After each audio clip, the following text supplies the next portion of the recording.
Hello বন্ধুরা, আমার নাম শাহিদ আর আমার ফার্স্ট ব্লগে তোমাদের সকলকে জানাই স্বাগত। আজকে আমি তোমাদেরকে দেখাবো গ্রামের সুন্দর শস্য শ্যামলে ভরা সুন্দর এক পরিবেশ। সকালবেলা আমি ঘুম থেকে উঠে চলে আসি আমাদের বাড়ির পিছনে। মূলত বাড়ির পিছনে আসার কারণ হলো গরুগুলো ঠিকঠাক করে খাচ্ছে কিনা সেগুলোকে দেখার জন্য।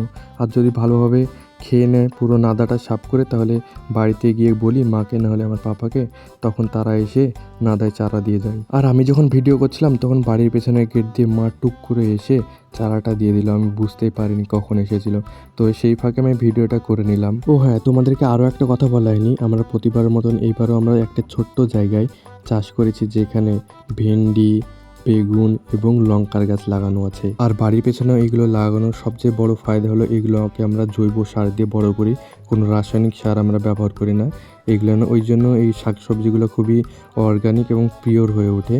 আর বাজারে এখনকার দিনে গ্রামেও তোমার বীজ দেওয়া ফলমূল পাওয়া যায়, যেমন কলা, দেখো কলাও তোমার কার্বাইড দিয়ে পাকানো। এই জন্য আমরা যতটা পারি সবকিছু অর্গানিক খাওয়ার চেষ্টা করি, কারণ আগেকার দিনের মানুষের কাছে টাকা পয়সা ছিল না, তারা জৈব সার ব্যবহার করে চাষাবাদ করতো। কিন্তু এখনকার দিনে সবার কাছে টাকা পয়সা হয়ে তারা রাসায়নিক সার কিনে তাড়াতাড়ি করে ফলমূলকে বড় করে, শাকসবজিকে বড় করে বাজারে বিক্রি করছে, তাই ওগুলো এখন বিষাক্ত হচ্ছে। ওই জন্য আমরা চেষ্টা করি যতটা পারি গাছ গোছালি বাড়ির পেছনে লাগানোর শাকসবজি আর খাওয়া। তোমাদেরকে শুধু আমাদের দুটো গরুই দেখালাম, কিন্তু আমাদের দুটো আরও ছাগল আছে। এই দুটো ছাগল আমরা কিনেছি। তো মূলত লাল ছাগলটা আমরা অনেক দিন আগে কিনেছি, আর এই তো গত পরশু দিন আগে আমরা সাদাতে কালোতে ওই ছাগলটা আমরা কিনলাম। তোমরা দেখবে কোনো পশু পাখি একাকিত্ব থাকতে চায় না, ওই জন্য মূলত আমাদের এই ছাগলটা কেনা। তোমরা তো বুঝতে পারছো আমি এখন গোয়াল ঘরে আছি, আর এটা মুরগির খাঁচা। তো মুরগিগুলোকে মা সকালবেলাতেই ছেড়ে দিয়েছে।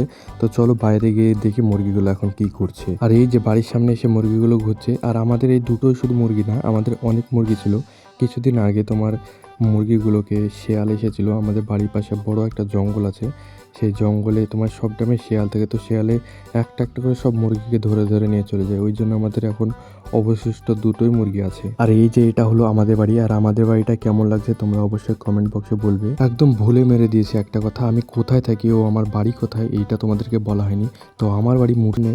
আমার এই ফুল গাছগুলো দেখে আমার খুব ভালো লাগে। এখন তো আমাদের বাড়ির সামনে ফুল গাছ 2-3টে আছে, তবে 1-1.5 বছর আগে আমাদের বাড়ির সামনে অনেক ফুল গাছ ছিল, যেগুলো দুর্যোগের কারণে, আমাদের অবহেলার কারণে মারা গেছে। আর এই যে আমাদের বাড়ির পাশে সেই বাগানটা, যেখানে শেয়াল লুকিয়ে থাকে, মুরগিকে দেখা পেলেই ঘপ করে ধরে নিয়ে পালাই। বন্ধুরা, তোমাদের কাছে আমার এই প্রথম ব্লগটা কেমন লেগেছে তোমাদের মতামতটা অবশ্যই কমেন্ট বক্সে জানাও।